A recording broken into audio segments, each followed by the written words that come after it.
My name is Brent Insko, and I'm lead XR architect at Intel and the working group chair for OpenXR. I'll start by discussing what OpenXR is, why we needed yet another standard, and where we are today. OpenXR is a royalty-free open standard that provides high-performance access to augmented reality and virtual reality platforms and devices.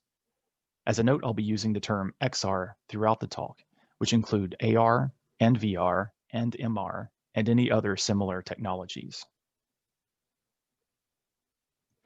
OpenXR handles communication to and from an application and an XR platform or device.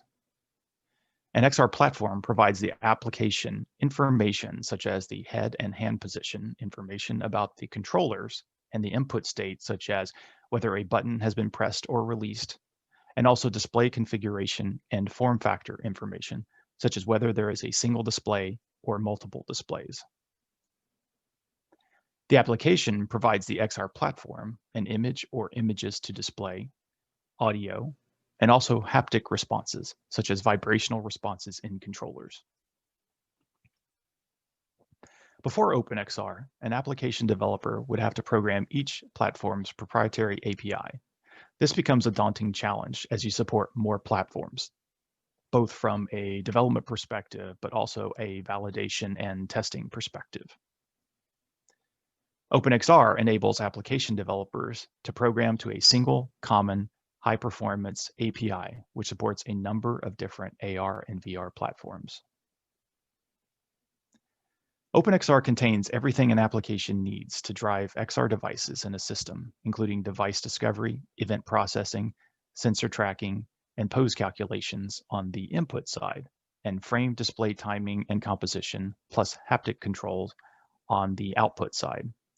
OpenXR is used alongside a rendering API such as Vulkan to generate imagery.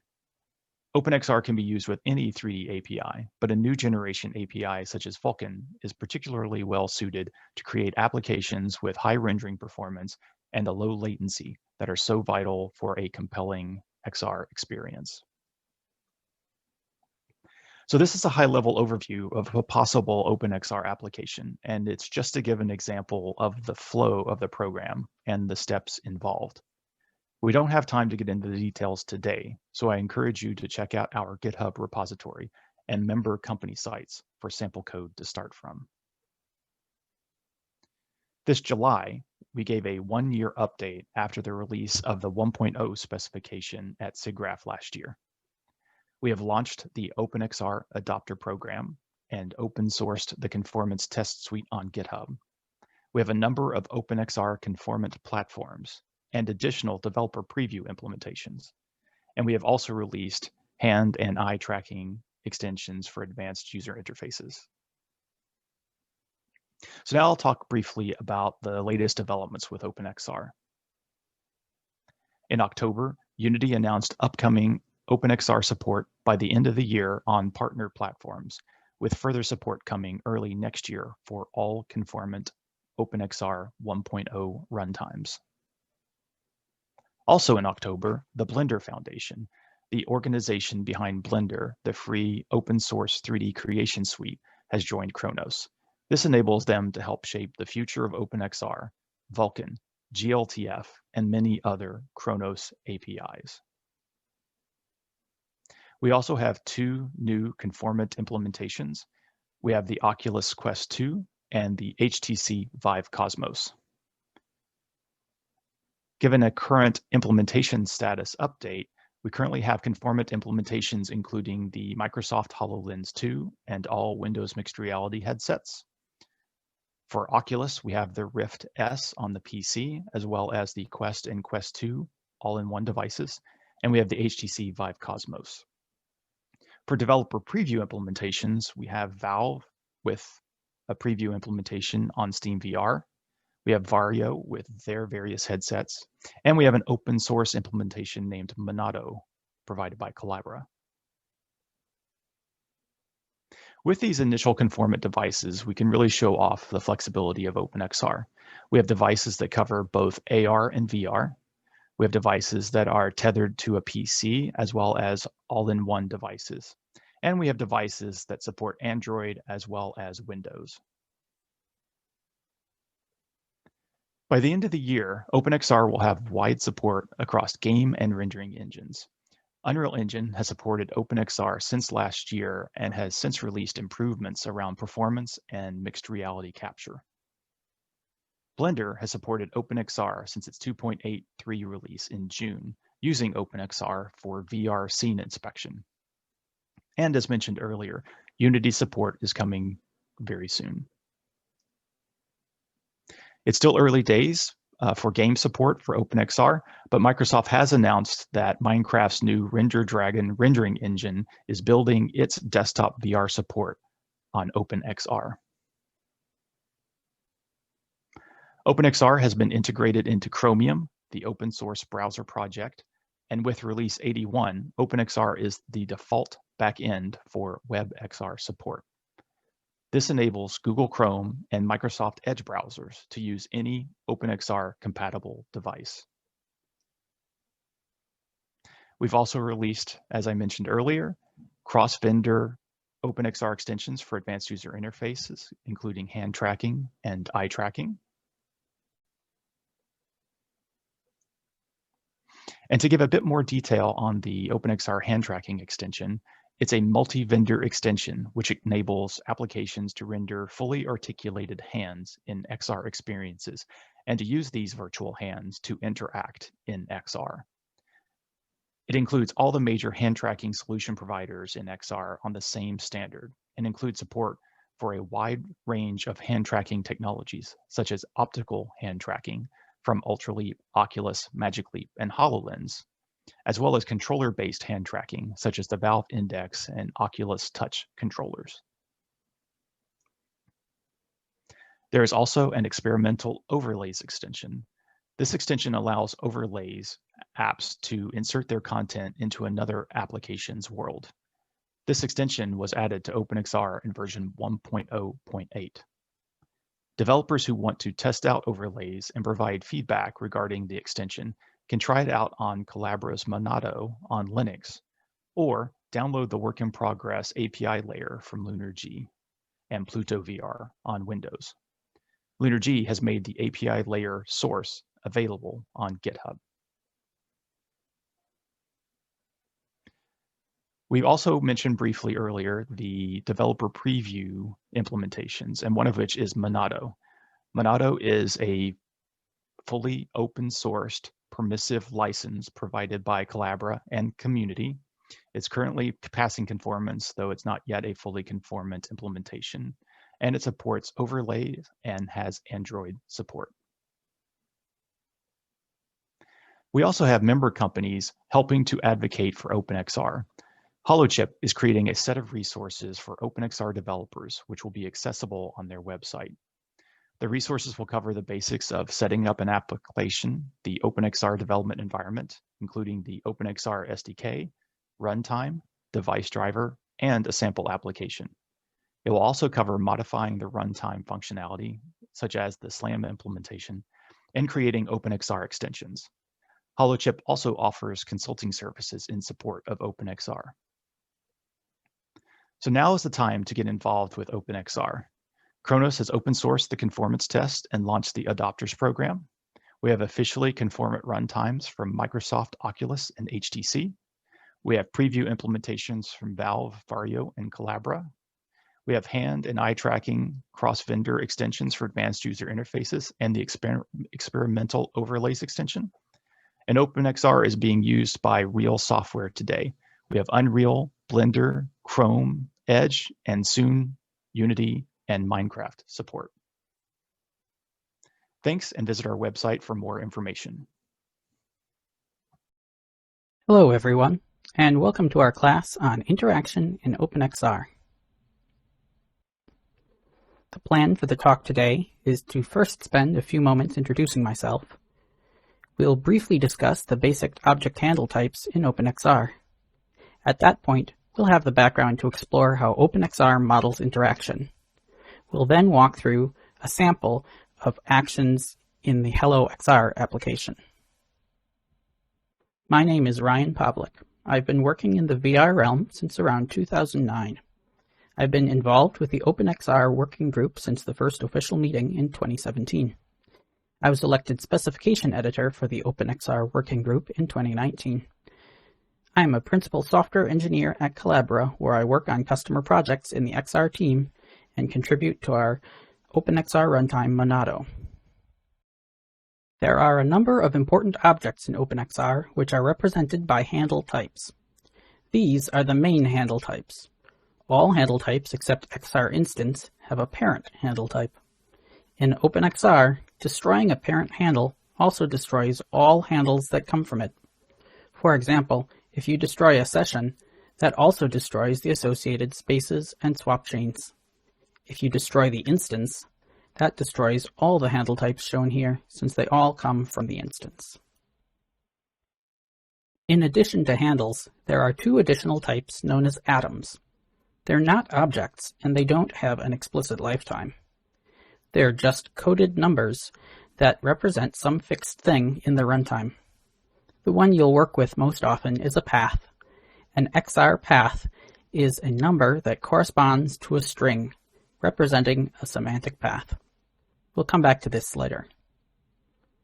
Although these atoms have no explicit lifetime, they only have meaning in the instance they're retrieved from. Do not save or reuse these between runs.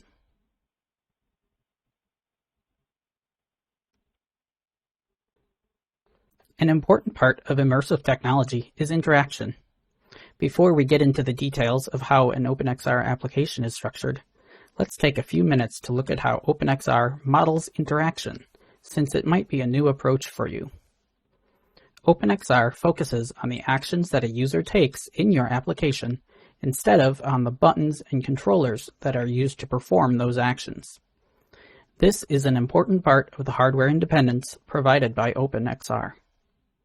In OpenXR, an action is a semantic or meaningful bit of interaction. It's something you do. Grab object and teleport are examples of names for actions. Actions that should be available in a given context or environment are grouped into action sets. For example, you might have an action set called menu, one called gameplay, and one called driving. You can have one or more action sets active at a single time, so you can have gameplay and driving both active. You do not need to duplicate actions between sets or create additional action sets combining others. There are several different types of actions available. Boolean is essentially a button action. It has either on or off. Float actions are for things like an analog trigger. Vector 2 are two-dimensional floats, things like a thumbstick or a trackpad. Pose is a special kind of action that's a tracked object. Frequently, these represent hands. Finally, haptic actions are an output action allowing you to provide rumble or tactile feedback to the user. Once you've established which logical actions a user of your application will make, you can then customize how they actually perform those actions for the hardware that you're testing. This is done using suggested bindings for interaction profiles. For each controller type that you've tested, look up its interaction profile. These are listed in the specification and cover a number of well-known devices. Additional interaction profiles will be added through extensions. For each device you test with, you submit actions and their suggested bindings for the corresponding interaction profile. The suggested bindings are the logical part of the controller that you'd like to use to drive that action, the specific button, for example. You can suggest multiple bindings per action in a call. For instance, both your left and right hands, and thus your left and right controller, could both cause action grab object. The binding path that you'd like to suggest is a hierarchical string like user, hand, right, input, select, click. Here you can see that we are referring to the select button on the right hand's controller. and specifically the click operation of that select button. For the last two path levels, there are naming conventions and standardized names that are detailed in the specification. All of these paths are listed in the interaction profile definitions in the specification. It's important to only suggest bindings for generic profiles as well as interaction profiles matching devices you actually tested. Your application will still be able to run on other runtimes. Those runtimes may automatically map your actions to the controller available. As runtimes continue to advance, you can expect that these rebindings will increase in quality and can be updated independently from your application. They may also provide an interface for the user to customize how the actions are mapped to the controller, and even perhaps share these bindings with other users. Remapping or rebinding can also be done to improve comfort or accessibility to support a wider array of users. This part of the specification design is strongly influenced by the success Valve has found with their similar Steam Input and SteamVR Input Action binding and remapping systems. You will typically set up actions, action sets, and suggest bindings for interaction profiles in a single block of code during the startup process of your application. This model is actually enforced by OpenXR. Before you can use actions in your main loop, you need to make a call to attach your action sets to a session. This tells the runtime that you're all done setting up your action sets, actions, and suggested bindings, that you're going to use them with this session, and that you're not going to change them anymore. This does make your actions and action sets immutable. You can't modify them after this point, and there's a special error code that you'd get if you tried to do that. If you happen to be writing an editor for a game engine, the solution for editing actions is that each time there's a change, you need to tear down the session, the actions, and the action sets, and then recreate them in order to modify them.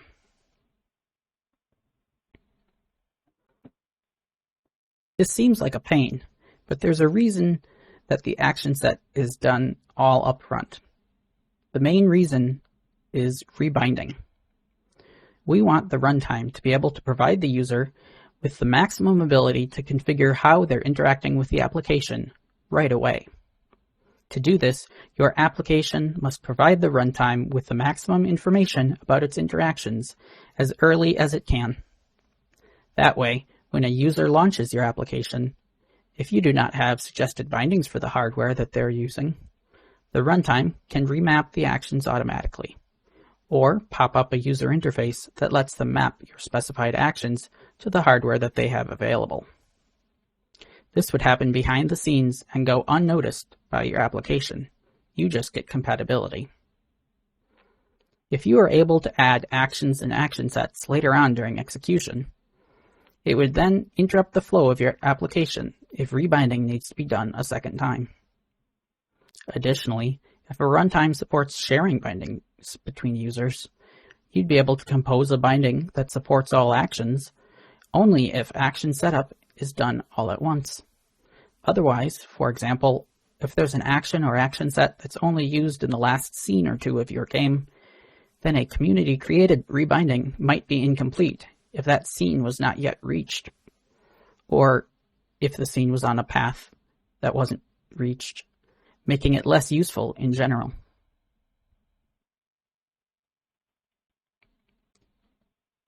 To make this a bit more concrete, I've gone through the sample HelloXR application that's in the OpenXR SDK source and summarized the actions and bindings that are used there. The initialize actions member function is where these get set up, if you want to look at the source code on your own later. All these actions are in a single action set because the application is very simple. Additionally, all of these actions, except for quit session, are specified with what we call sub-action paths. In this case, user hand left and user hand right. The concept of sub-action paths lets the user perform an action with either of two hands, and also lets you know which one hand actually did it. It's similar to the SteamVR input concept of restrict to device, in case you are familiar with that. The quit session action is different because we are not interested in which hand chose to quit session, just that some hand did. We will still suggest bindings for it on the left and right hands, but we didn't specify sub-action paths because we don't need to know the hand that performed the action. The 4 actions in this application represent a variety of action types. We have grab object, hand pose, quit session, and vibrate hand. After creating that action set and those 4 actions, it's time to suggest bindings. There are a number of calls in HelloXR to suggest bindings. I've picked a few of them for 3 different interaction profiles to illustrate some points. This first one uses the interaction profile KHR/simple controller. Unlike most other interaction profiles, this does not correspond to any particular piece of hardware. Instead, it's a generic lowest common denominator sort of device that can be mapped to a wide variety of hardware. In the case of the simple controller, essentially all runtimes will be able to map these bindings onto their available controllers. There are a few things to notice here. Overall, as you'll see is a pattern, the suggested binding path for the interaction profile, starting with user hand left, will be marked as for the sub-action path of user hand left, and similarly for user hand right. In this application, all actions can be done with either hand, but you would not see the same pattern if you had actions that could only be performed by one hand. Additionally, quit session is suggested for a button on the left and right hand, but since it was not defined earlier with sub-action paths, we do not specify sub-action paths in the suggested bindings. One point about the simple controller is that its select input is Boolean. It only has on or off. We're binding grab object, which is a float input, to /user/hand/left/input/select/click, which is Boolean. This is fine. The runtime will automatically convert that Boolean value to a float one or 0. There are conversion rules that are described in the specification for these common, simple cases. The second example is the HTC Vive controller. Here you can see that we've bound the grab object action to a different path. That's because the Vive controller has an analog trigger rather than a button simply labeled select. This analog trigger, which is a float, is now being suggested as our binding for grab object. The runtime will not need to convert a Boolean to a float. The grab object action will get something that's not just limited to 0 or 1, but might be anywhere in that entire range. The last example of suggested bindings we'll cover today is the Oculus Touch controller. The Oculus Touch controller has a float squeeze input. It can report how hard you are squeezing using a floating point value between 0 and 1. The grab object action will get a value anywhere in that range, just like with the analog trigger on the Vive controller. Additionally, only the left controller has a menu button. So in this case, we're only suggesting a binding for the left hand for quit session, which uses the menu button. We're not suggesting a binding for user hand right, and that's okay. Thank you for your time. Hopefully you found this introduction to OpenXR to be helpful. I've put a number of resources on this slide that you can follow for additional information. If you have questions that I didn't answer during this session, please feel free to drop by one of the community locations for the OpenXR group and leave a note there with your question. I or someone else in the community will be happy to respond to you.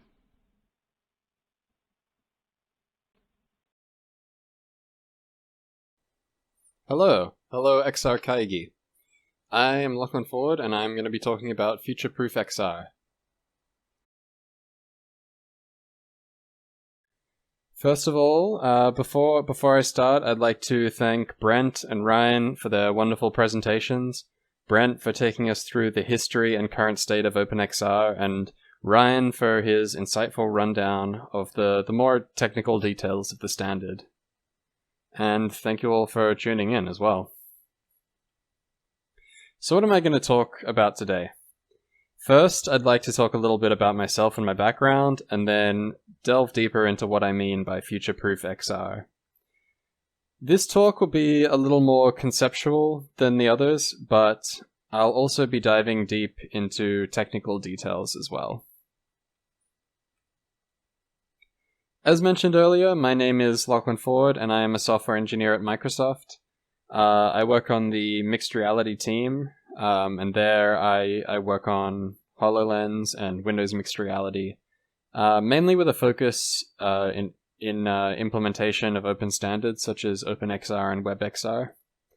And also since early 2018, I've been helping to define and shape the emerging OpenXR spec with the rest of the working group at Kronos. And other than that, I've just been a programmer since forever. So why call it XR?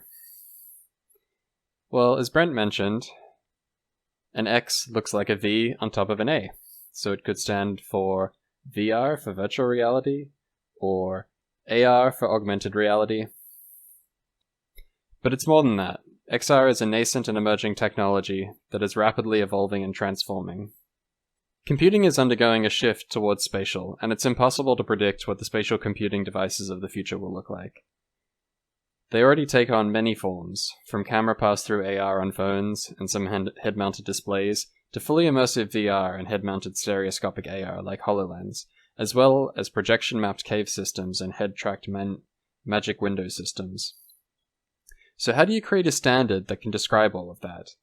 One which allows the apps that you build now to be compatible with the various forms of XR platforms not only currently available, but also past XR platforms and future XR platforms, as in, how do you achieve backwards compatibility and forwards compatibility? Being able to build a single XR application that is able to target all manner of devices in a backwards and forwards compatible manner is advantageous not only for the consumer, who gets to experience the app on their device of choice, but also developers who can target a much larger audience with far less effort. That was the idea behind many of our design decisions when we created the API. To put it simply, OpenXR is designed to let you build apps that run on many XR systems, leveraging their unique value with the same code. And many of these XR systems do not exist yet. But all this does not come for free. There are some rules that you have to follow to unlock this potential.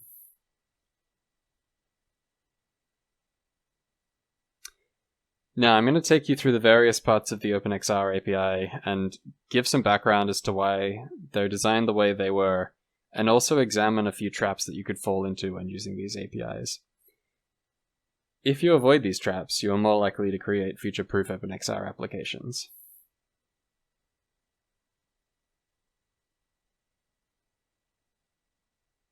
The first I'll talk about is form factor. The form factor is important for informing the runtime what class of XR devices your app supports. Currently there are two values in the core spec, which are head-mounted display and handheld display.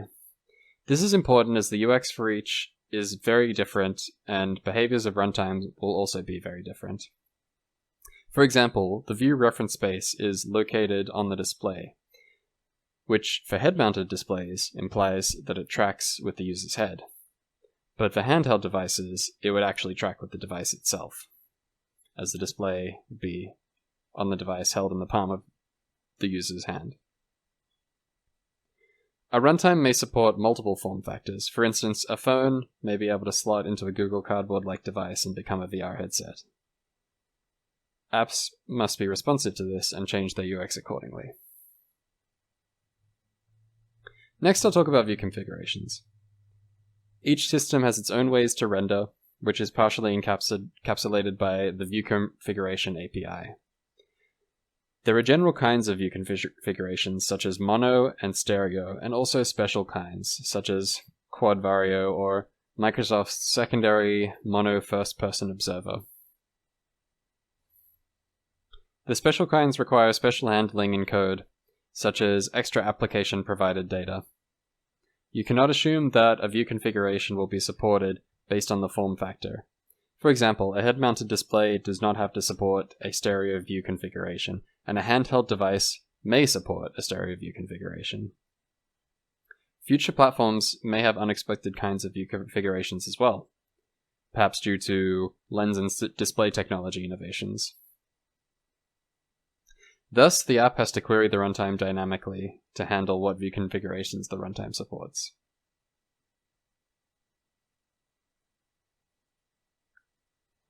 Next, blend modes. For the best rendering experience, the app should query the blend mode for the runtime and prepare its assets for rendering based on what the runtime supports. For example, you do not want to render black for an additive display, as it will appear transparent. Therefore, if you have a VR app that supports shadows, and you want to port that to an AR system, or have that app support an AR system, you will need to handle the shadows differently if it is on an additive display, such that they don't render transparently. And as with previous examples, you cannot assume that the blend mode matches the form factor. Similar to the view configuration. For example, a VR device that supports pass-through AR will return alpha blend and opaque. Next is the session state lifecycle, which is very important to respect. This allows your XR app to conform to the specific application lifecycle of the underlying operating system correctly. And this prevents any lifecycle issues across platforms by standardizing this at the API level.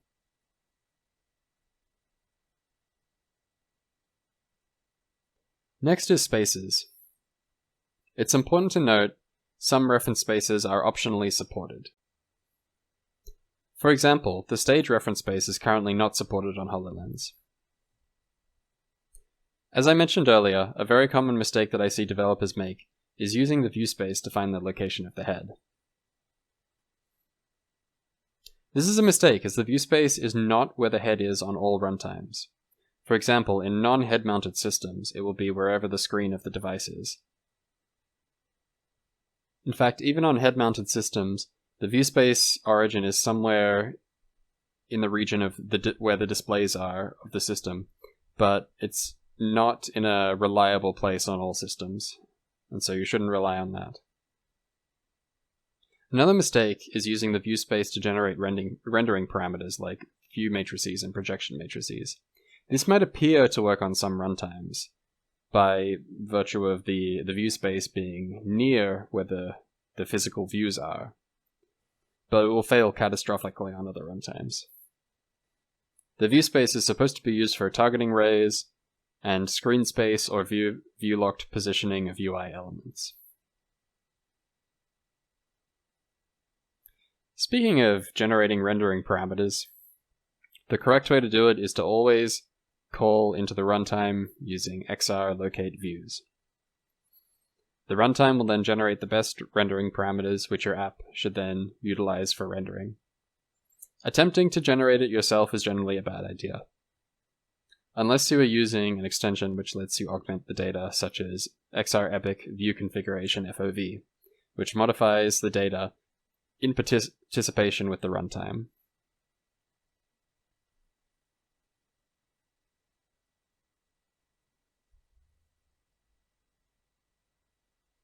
Next up is the action system. Now this was designed from the ground up with future-proofing in mind, as XR input devices are constantly evolving and changing. We've seen that just in the last few years, going from simple Vive ones to Windows Mixed Reality controllers to Oculus Touch to the Index Knuckles controllers. There's all manner of shapes and sizes here, and who knows what it's going to be next. Thus, we came up with an abstract verb description system, which describes input at a high level instead of describing it at the input device level, which would be an intractable problem given how much the industry is evolving and how much the device shapes and form factors are changing. Interaction profiles are the runtime's way of describing the class of device that it is using, that it can accept, that is powering the actions that the app has described. It is not a direct description of the current device connected to the system that the user is using. As such, interaction profiles are not devices, and you cannot detect the system or the devices that your app is running on by inspecting the current interaction profile.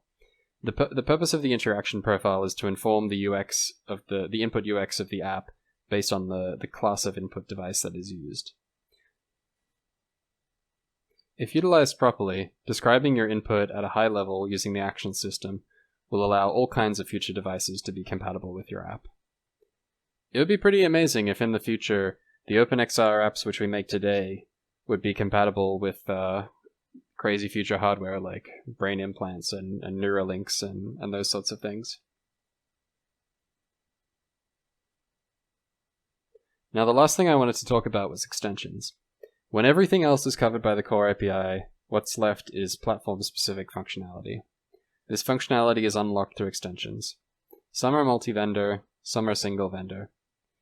The presence of an extension cannot be assumed, and you must always query the runtime for the extensions that support it before using them. Otherwise, your app will not work on systems that don't support those extensions. And that's all I wanted to talk about today. So in conclusion, OpenXR is a platform-agnostic API that attempts to encapsulate as much platform eccentricities and specifics within runtime implementations. The API is general and largely dynamic, but some specific things are required to be handled. Utilizing the API correctly will go a long way towards future-proofing the apps that you build. This will allow apps to support all manner of past, present, and future XR platforms. This has the benefit of not only increasing platform compatibility, but also decreasing maintenance costs by offloading the work of porting to runtime implementers. To get all this, you must play by the rules and not try and outsmart the API.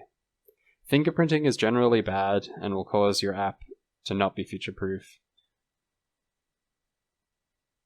You must also never make assumptions about the properties of the system you are running on. Some things that you might get away with on one system will fail catastrophically on another. Anyway, thank you. Thank you for listening.